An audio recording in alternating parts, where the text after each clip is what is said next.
Here is the comprehensive breakdown of the life, achievements, and criminal trial of Blaise Taylor, detailing his background, the story of victim Jade Benning, and the culminating legal proceedings.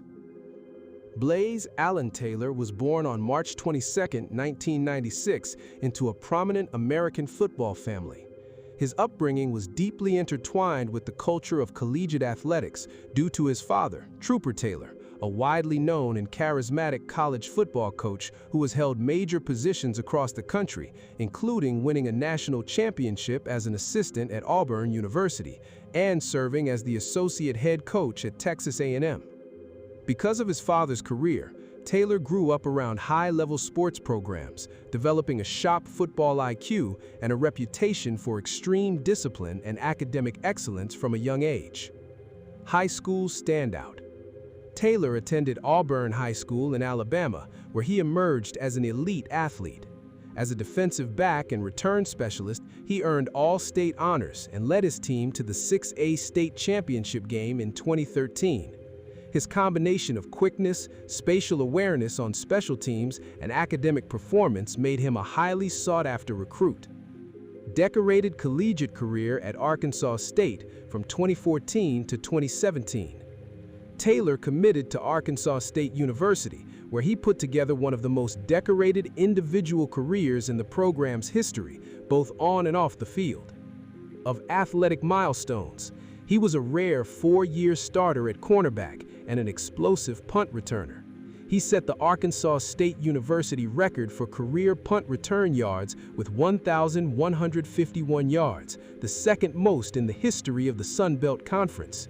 He achieved the remarkable feat of returning a punt for a touchdown in each of his 4 consecutive seasons, finishing his career with 4 total return touchdowns. Defensively, he recorded 88 tackles, 7.5 tackles for loss, 5 interceptions, and 23 pass breakups. Team leadership. He was elected team captain by his peers for both his junior 2016 and senior 2017, leading the Red Wolves to multiple bowl appearances and conference dominance. Academic excellence. Off the field, Taylor was an exceptional student. He maintained a 3.84 GPA in business administration, graduating with his bachelor's degree in just 3 years and completing his master's degree by the time his football eligibility ended in 2017. National recognition. In 2017, Taylor was named a finalist for the prestigious William V. Campbell Trophy, often referred to as the Academic Heisman, which recognizes the absolute best college football player in the nation for combined academic success, football performance, and exemplary community leadership. He was also a Werfel Trophy semifinalist, an All-State AFCA Good Works Team nominee, and a Jason Witten Collegiate Man of the Year nominee. Professional scouting and coaching career. Following his graduation, Taylor bypassed a traditional playing career to enter the evaluation and coaching side of football. He was hired by the NFL's Tennessee Titans, where he worked as a professional scout for 4 years, evaluating collegiate talent. In 2023, he transitioned back to college football, serving as a defensive analyst for Utah State University.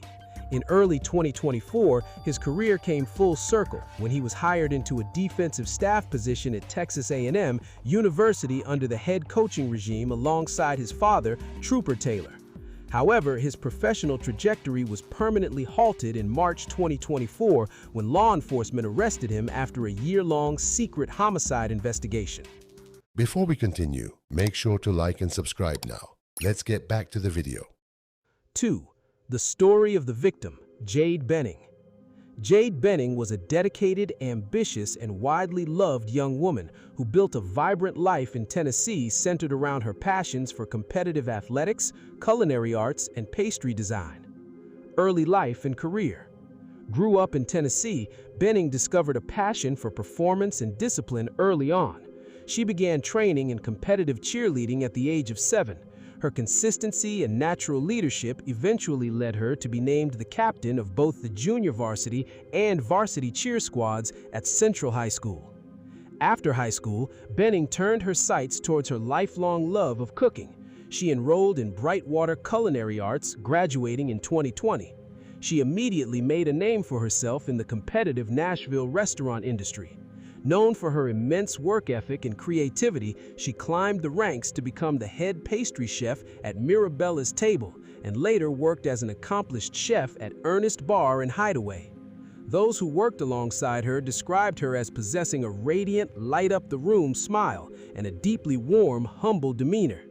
Relationship and fateful events. While living and working in Nashville, Benning entered a relationship with Blaise Taylor, who was working for the Titans at the time.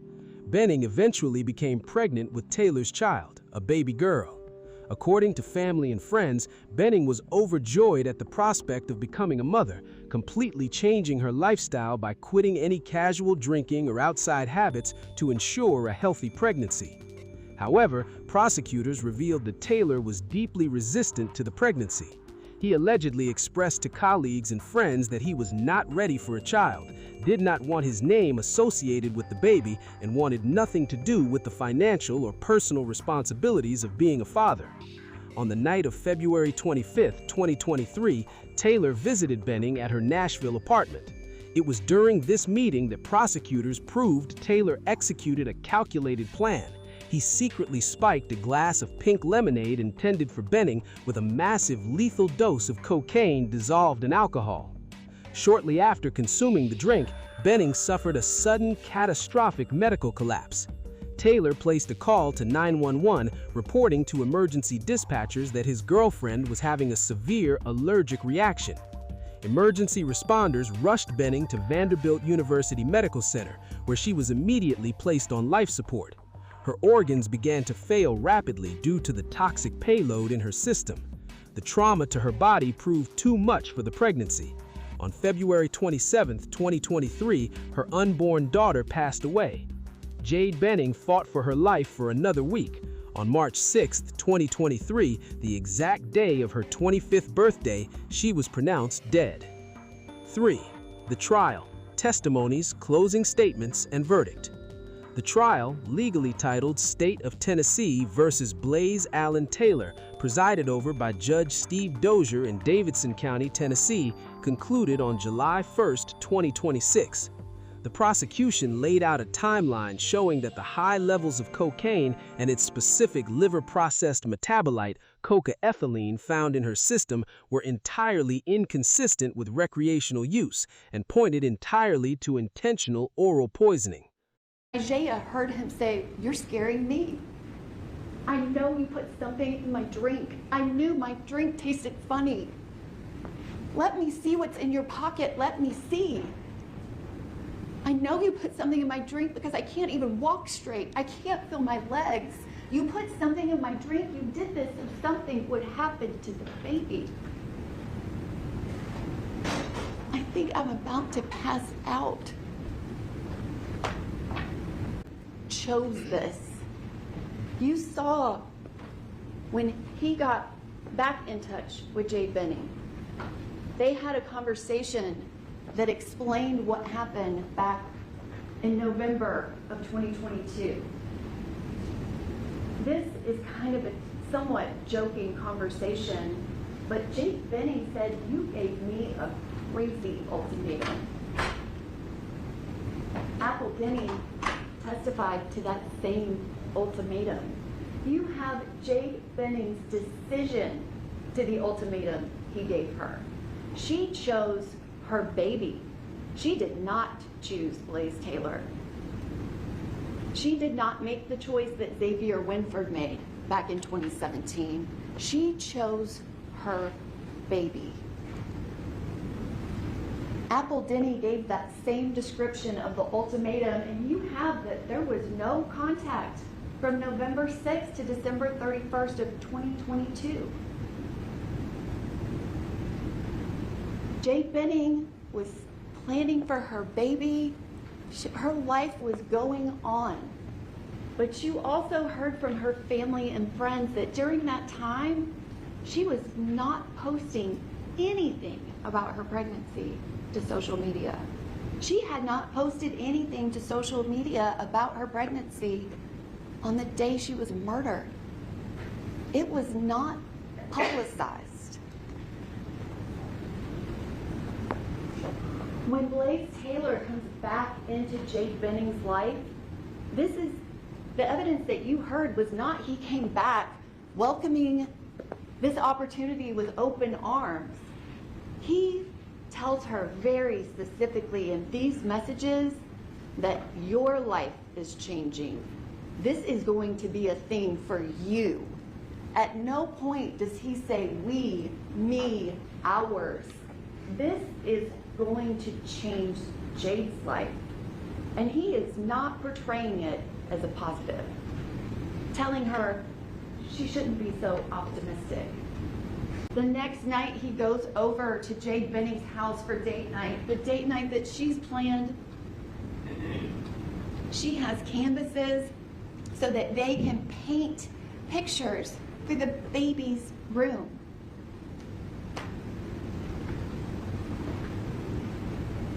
He goes over there to the date night with cocaine to put in her drink. He goes to the date night. The testimony that you heard from Nashville Jackson and from Keontae Jones about them stopping by, that whole time that he's shuffling those Uno cards, he has the cocaine to put in her drink. He gets there at 7 p.m. They show up at 7:30 for 30 minutes talking about spades and having random conversation, and he has it. He does not call 911 until 9:29:27.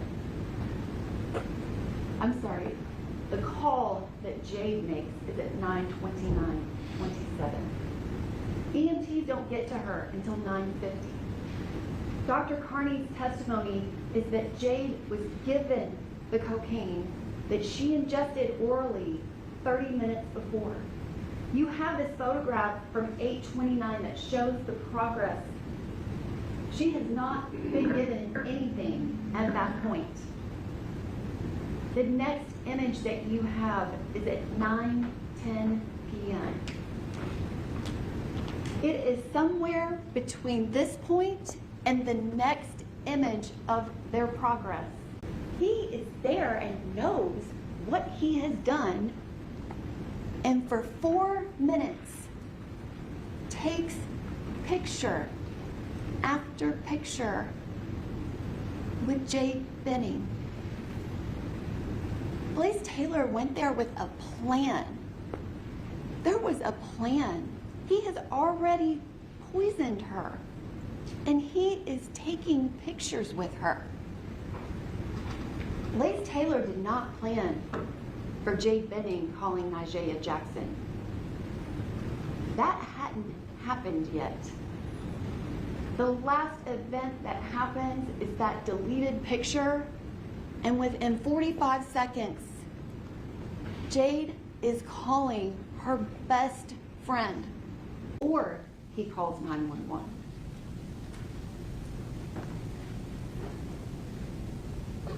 There was no cup with any cocaine that was collected in that apartment. There are 3.5 minutes before he calls 911. You do have his statements with Detective Smith. Blaise Taylor tells him, oh, there's no alcohol whatsoever. No, no, no, no, no. And we both drank the same stuff. And then he's asked if he cleaned up, and no cleanup. He says that Jade cleaned up some, there was some cleanup by her, but he was not cleaning anything in the apartment. And when asked if they went back and got the glasses, if the lab would test positive for anything, and he said, no, it won't. Now, there's at least 2.5 minutes before the 911 call, and that's just the call to his father. There's this time of what's happening. This cup ends up over by the sink. The ex-girlfriend's testimony. One of the most damaging pieces of evidence presented by the prosecution came from a former girlfriend of Taylor's who dated him roughly 6 to 7 years prior to the events of 2023. Taking the stand, she revealed a chilling historical pattern of premeditated behavior regarding unwanted pregnancies. She testified under oath that during their past relationship, Taylor became highly stressed about a pregnancy scare. She stated that Taylor actively researched online methods to force a miscarriage or abortion.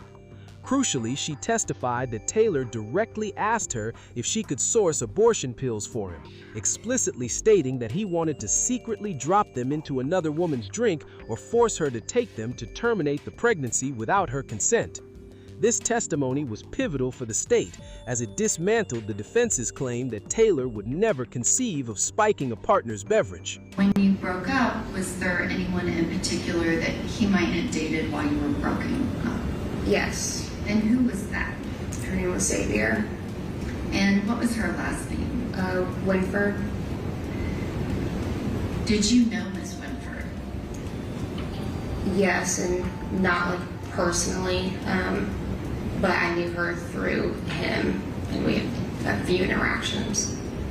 And can you describe what was your understanding of his relationship with her? Someone that he dated before he met me, or didn't date. He said they were never together, that he would never bring her home to his parents, and that she was crazy, and that I needed to block her, and it was kind of that situation. And at some point, did he come to you and talk to you about something that happened with her? Yes. And what was it that he came to tell you about? That he got her pregnant. And what was the time frame that this occurred? This was the summer of 2017.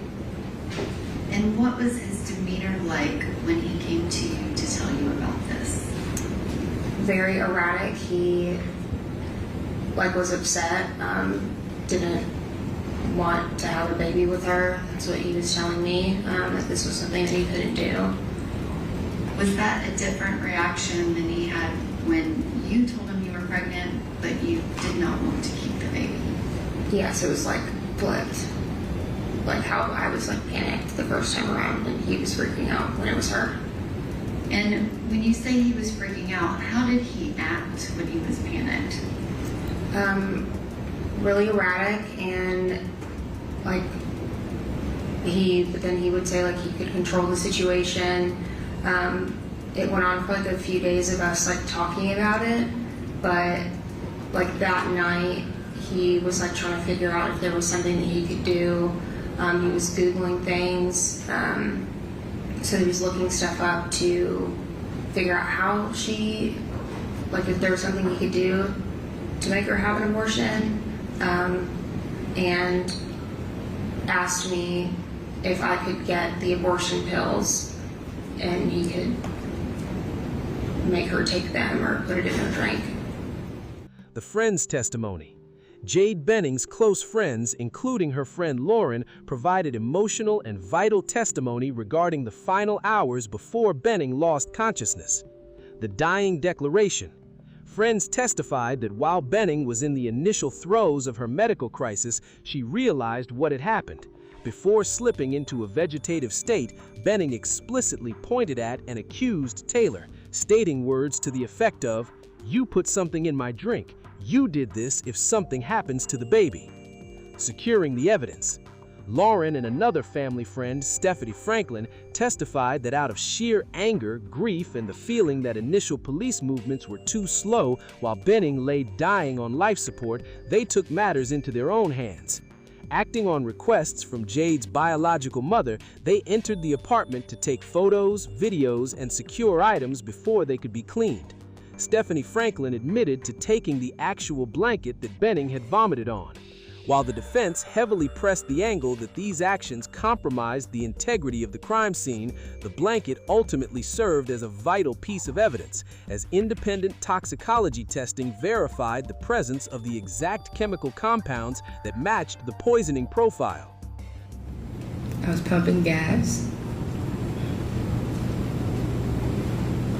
And as I was walking back to my car, I get a phone call from Jade, and I answered it, and I was like, hello? Just normal. And she immediately starts saying, what did you do?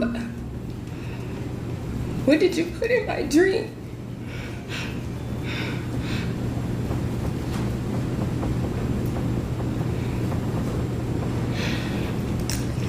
Then I heard her say, Blaise, you're scaring me. And he was like, you're scaring me. And she was like, I know you put something in my drink.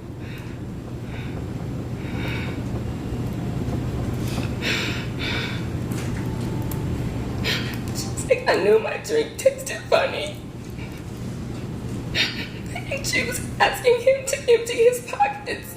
And she was like, let me see what's in your pockets. Let me see. And he was like, I don't have anything.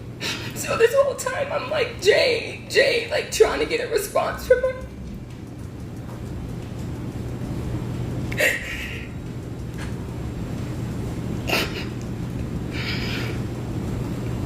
So because I didn't get a response from her, I texted her and I was like, are you talking to me? What's going on?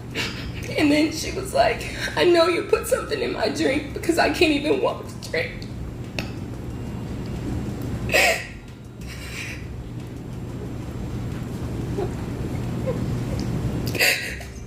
She was saying that she couldn't feel her legs. And then she said it again. And she was like, you put something in my drink. You did this so something could happen to me. Right. Give it just a moment. You need Kleenex. I want everybody to be able to hear you, number one, but then let you calm down.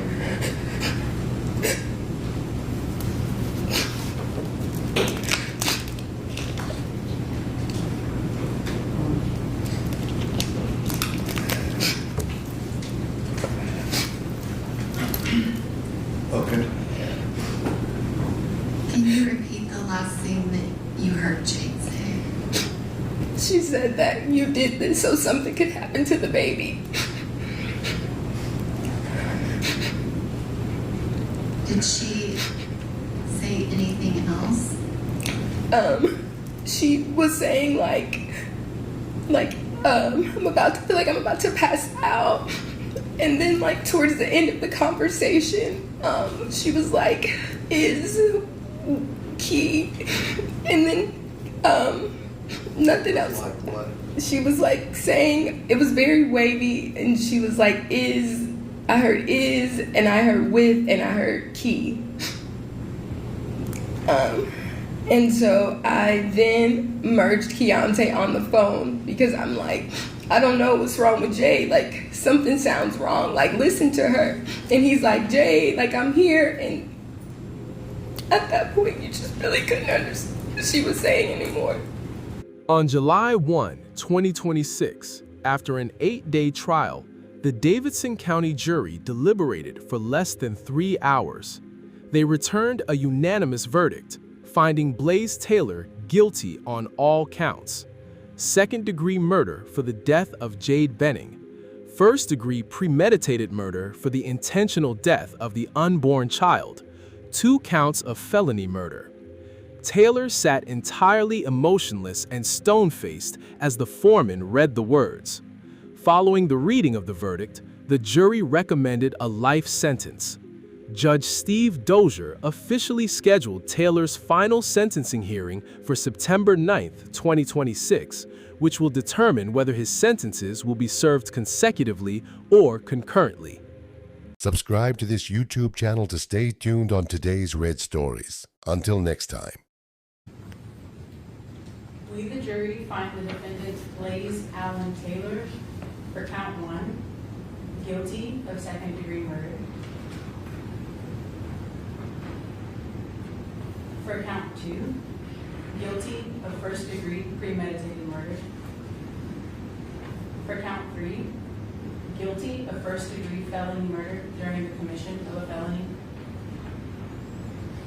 For count 4, guilty of first-degree felony murder during the commission of a felony.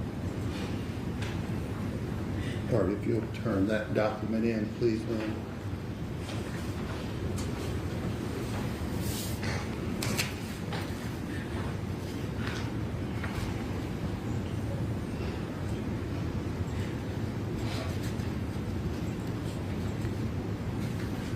All right, ladies and gentlemen of the jury, you can back up just a second. Ladies and gentlemen of the jury, you've heard your four-person juror number 7 announce your verdict in this particular case, that you found Mr. Taylor guilty in count 1, second-degree murder, in count 2, first-degree premeditated murder, in counts 3 and 4, felony murder during the commission of a first-degree murder. I'll ask you if that is your individual verdict. If it is, you would indicate it is. If it's not, you would indicate it's not. Juror number 1, is that your individual verdict? Yes. Juror number 2, is that your verdict? Yes. Juror number 3, is that your verdict? Yes. Juror number 4, is that your verdict? Yes. Juror number 5, is that your verdict? Yes. Juror number 6, is that your verdict? Yes.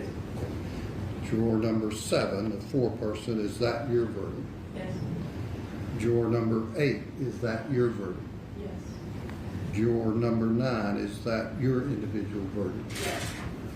Juror number 10, is that your verdict? Yes, sir. Juror number 11, is that your verdict? Yes. Juror number 12, is that your verdict? Yes. Okay. All right, thank you very much. As you know, we'll need to discuss with the attorneys further issues in this case. Don't discuss the case any further. We'll get back with you here shortly. You can step down the hallway with the court officer.